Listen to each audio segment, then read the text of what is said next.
What's up, everybody? This is Chris with the Slims Presents blog. I'm here with Tiffany McFarland from Top Beer TV. She's going to be helping us out with an event we got coming up on Valentine's Day here at Slims. Red Barat, Anchor Brewing. We're going to have an awesome event for SF Beer Week, and our friends at Tixie are helping us make it happen. Tiffany's a part of that team, making it all happen. We're going to have a bunch of awesome beers for the night, a lot of exclusive stuff that you can't get anywhere else. We're going to pair it with some awesome Indian-inspired fusion dishes, and you're going to have the awesome music of Red Barat. So it's going to be an all-around great time, but I brought Tiffany here because she is super beer geek extraordinaire, and she's going to tell us a little bit about some of these awesome beers we're going to have, courtesy of Anchor Brewing. First off, obviously you got to have Anchor Steam. It's their quintessential beer for Anchor. It's pretty much their bread and butter. It's a beer with a pretty interesting history and a pretty unique history. How did the Anchor Steam brew get started? Well, steam beer, Anchor Steam is a California common, and what that means is that in 1849, when everyone started coming out west, they were at loss for making lager because they had all this lager yeast, but the temperatures weren't cold enough to have ice. Right. So you couldn't make a proper lager. So the solution was actually krausening fermenting in open fermentation in these really shallow pans, and then putting the pans on top of the roofs. So the brewery roofs would be steaming at night as these were chilling in the cold air. So what's interesting about that is that was basically the start of all of our steam beers, or what's the common beer in California. Right. If you think Anchor, you think Anchor Steam, but they have some other beers. They make a lot of awesome stuff. Some of it isn't widely available. Some of it you can only get at the brewery. Some of it's very limited edition. And kind of like this next beer, the California Lager. This just came out. Yeah, this one is so exciting. This was just released on the 7th of this month, and with the start of Beer Week. Yeah. And California Lager is actually based on, it's actually the recipe from Boca Brewing, which was started in 1876, and this was basically done, this is our first lager in California because there was a lake and it was cold enough that you could have ice. Right. So this recipe is made with California barley and with cluster hops, which were grown here in California. Right. So you're really having like what was drank in the first California lager ever brewed. Right. So back in the gold rush days, this is what you would get if you came out west and you ordered a lager. And it is gorgeous. It is crisp and clean, and it's this beautiful color. And a portion of the proceeds go to California State Parks. And there's also a new California Lager grant that's going to be helping out with the parks as well. And this is, right now, it's only available in California. Mm-hmm. It's not the easiest to get. So if you come here and check out the show on the 14th, you're going to have one of the first tastes that you can get of the California Lager. It's really fucking awesome, I have to say. Also very exciting is the label for the lager. It's beautiful. It's a woodcut that's based on Charles Christian Knoll's drawings, his illustrations of the California bear. This bear, he made it facing east, he made it facing west, and the one facing west is actually the what our California flag is based on. Right. And this one on the label is actually facing east because we're starting in California and shipping it off to the east. So. And also because Boca Brewing had their original label, the bear was facing east. Nice, good to know, good to know. So back in the day, 1800s, Gold Rush, this was the lager that everybody was drinking. One of the original brewers that came out here, German guy, this next beer is named after him. It's not from that original time, like the California Lager, but Breckels Brown is named after Gottlieb Breckel. Gottlieb Breckel came out here in 1849. He was a German brewer, and he is basically the founder of what we know as Anchor.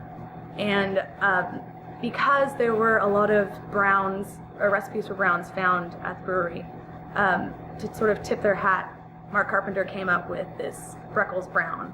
And it's probably my favorite American brown possible. Wow. It's very complex. It's still very drinkable. And I think having a brown that is exciting but also so easy to drink, it hits the spot. It's one of my favorite beers that Anchor does. All right, so that's Breckles Brown. And then we got another pretty unique one, Old Foghorn Barley Wine Style Ale. What is a barley wine?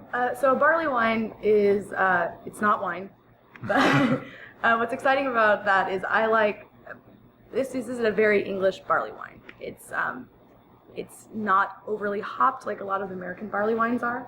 And this is also one of the first barley wines to, I guess, really be noticed out here. Okay. Because this was first brewed, I want to say 75, 76, I think it started becoming a regular thing at Anchor. Right. And it's nice because you have this, you have all the maltiness that you're going to expect with a barley wine, but you have kind of like plum and a little bit of spice, almost like Christmas cookies. It's delicious. It's delicious. But Sounds good. it's not cloying. A lot of times you can go to barley wine that's like overly alcoholic or syrupy, Right. like that sweetness that's just cloying. And with this one, you end up having a really nice dry finish. It's very drinkable. Anchor likes to say that wine is to port as beer is to barley wine, and that you should be finishing the night with, like, you finish after your meal, have barley wine. But I think that you can really have it anytime because it's quite delicious. Is this the kind of beer that's going to pair well with something or best to have on its own? You can pair it well with something. I mean, like I said, they would say probably have it on your own, but I think we're going to be pairing it with something very exciting on Thursday. So I think so. We're going to be pairing everything with something very exciting. Yes. And then finally, this is probably the rarest beer of the lot. You're not really going to be able to find this very many places, if any. I think we might have even had the last keg from Anchor. You can't even go to Anchor and get this. The Flying Cloud Stout. It's a foreign or export stout.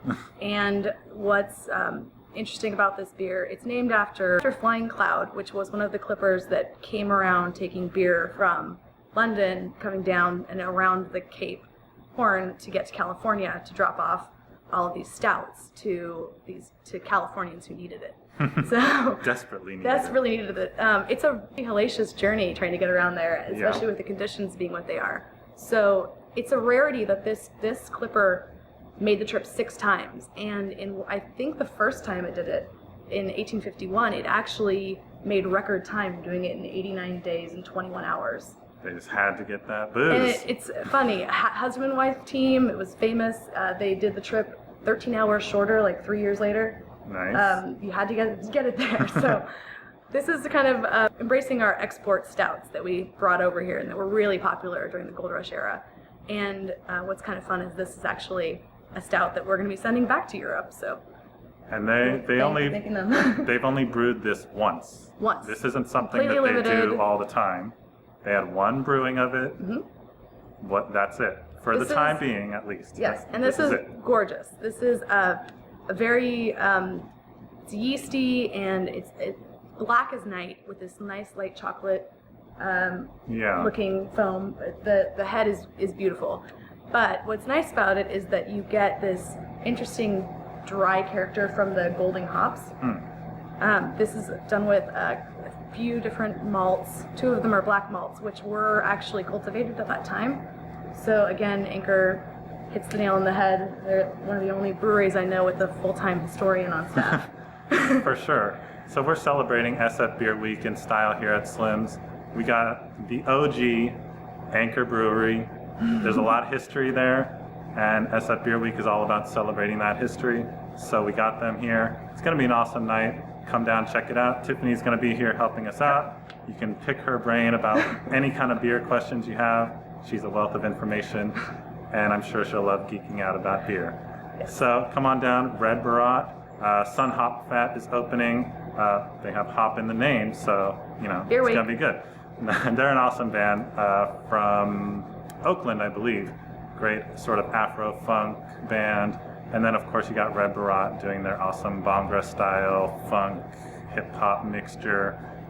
It's going to be all around a good time. So bring your Valentine. Bring your sweetie. Make out. Get some nice beer, some nice food. Listen to some good tunes. And it's going to be a good time. Cheers.